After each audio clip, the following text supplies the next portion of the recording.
Renewed calls for the overhaul of the country's parole system.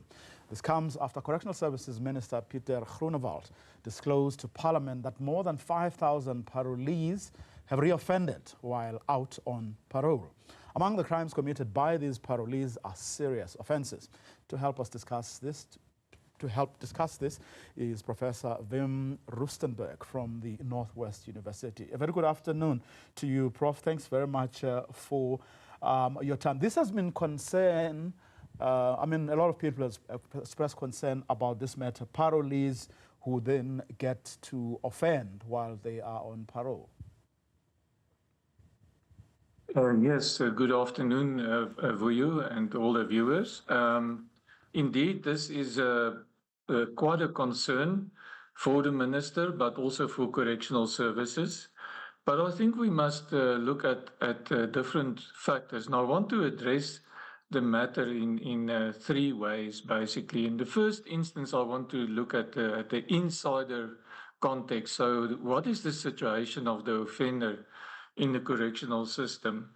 Then I also want to speak a little bit about the environment that the person is released in. And then lastly, I would like to talk about what are the possible interventions that we are looking at to improve the situation. So first of all, regarding the insider situation, we must remember that our prisons are only designed to accommodate about 105 inmates. And we are now way over that limit. So we sit with a 57% overcrowding.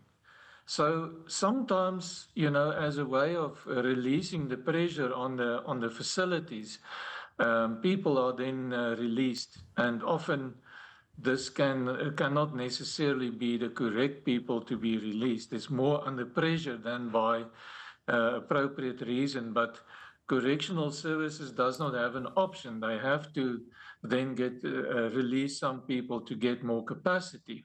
So that is a massive problem, is our infrastructure in the country. But we must also realize that recidivism is very difficult to define. So in other words, when exactly does a person, an offender, re-offend?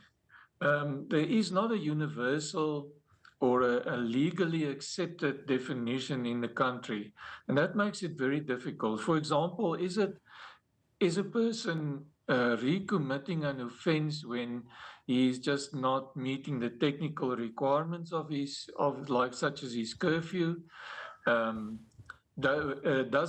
recidivism refer to when a person has offended again, or when he has been convicted again? So we don't know, and that tends to skew the data to a large extent, and it makes it difficult for us to understand exactly what is the recidivism rate or the reoffending rate then. Also, if you consider that since 2022, until last year, we've had about 46,000 releases into the community. So who is this person who is released? He often goes back to an environment such as the Cape Flats, for instance, where crime is rife and where there is a lot of offending taking place. He goes back to that environment. He has a track record of crime, so he's economically stigmatized and often excluded from employment. So he goes back to a world of crime, and he follows that. Also, in this overcrowded situation, a prison becomes a place where advanced skills are learned for perpetrating more serious crimes. So the whole context is not very conducive towards the rehabilitation of offenders. More so, the correctional approach at this stage is more about punitive. It's putting away people in a prison context, but the very little is spent on the rehabilitative aspect of incarceration. And that brings me then to the interventions. So, what is it that needs to be done to improve this situation? The first thing is that we must standardize the recidivism definition because we do not have that at the moment. Um, the minister has also brought along a number of initiatives following the summit in September last year, the national summit. And one of these aspects that he wants to introduce, he wants to improve the capacity of staff in the correctional services, especially as far as the parole board composition is concerned. There's a general need that more psychologists, criminologists, and social workers need to be involved in the parole board system so that more effective parole board decisions can be taken. Um, Also, there needs to be more collaboration between correctional services and Department of Social Development, as this will ensure that the monitoring and the administration of parolees in the community is much better. Also, we saw that the minister wants to introduce risk-based assessment of offenders. So, just in a nutshell, what that means is that we use very concrete and definitive measurement tools in order to effectively assess the progress of an offender in the correctional system, and then also to make the decision making more effective. So, one of the instruments that we are currently considering, and in fact, the minister has approved the trial implementation of this measurement tool, is the Zeta scale. It is a scale that was developed by myself and a few other colleagues at the Northwest University. So this is a tool that we can definitely use to improve the quality of social work assessments regarding parole readiness. And the risk assessment will be more effective if we use that. So this year we'll see a lot of these changes on a trial basis to see whether this instrument can be of value. The last thing I want to mention here is that the focus needs to change from a punitive kind of incarceration approach to more of a rehabilitative and community-based approach. And that invariably means that higher involvement of the victim in parole board decisions is necessary to make it more effective.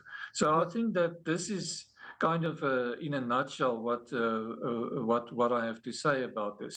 Just a couple of quick ones before I let you go, Prof. Could it mean then the fact that you have no standardization of definitions and the like, that could that mean then that the numbers aren't as high as they appear to be? Yeah, that could definitely mean that. It could actually mean that even that it is higher. The problem is that we don't know at the moment. We haven't got an accurate estimate.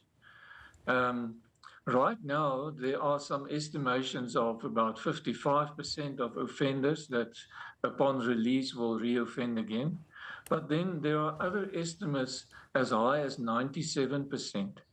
So the problem is we do not know exactly how much it is. We know it is high. The participation in rehabilitative efforts is not very good at present.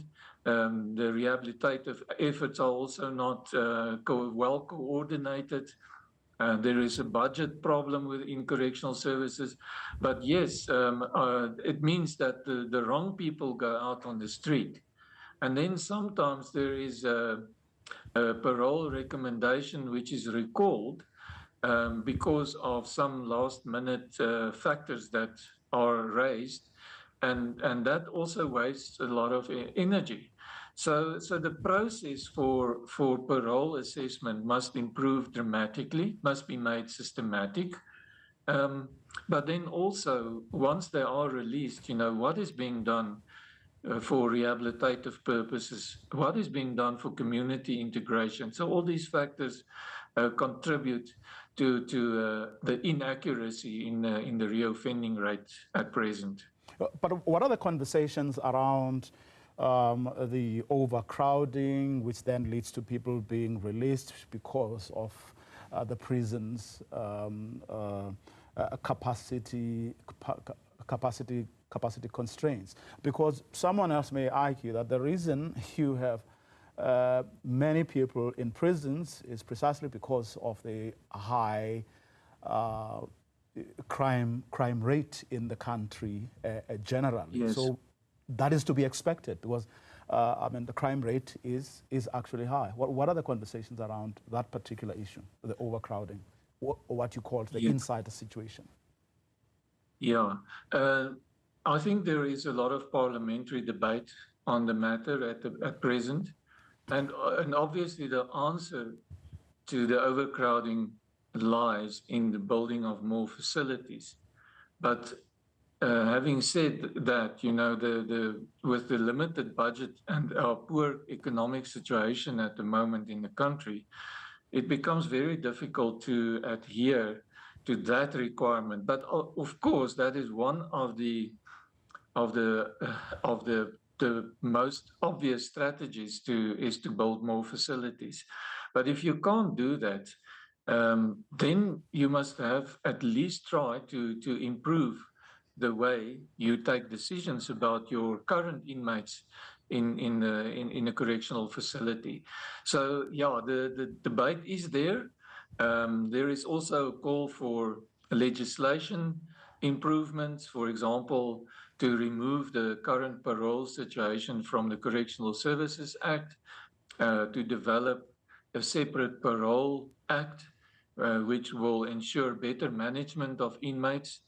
So those are also part of the current debates, but as we know, that will take a lot of time and a lot of effort before that legislation is passed. So yeah, that's more or less what we can say about the debate. It's of course a political debate as well. The answer is not that simple. Yeah, piloting legislation in this country is quite a lengthy process that can drag on and on for years and years. Professor Wim Rustenburg, thank you very much for your time and insights. Really appreciate it.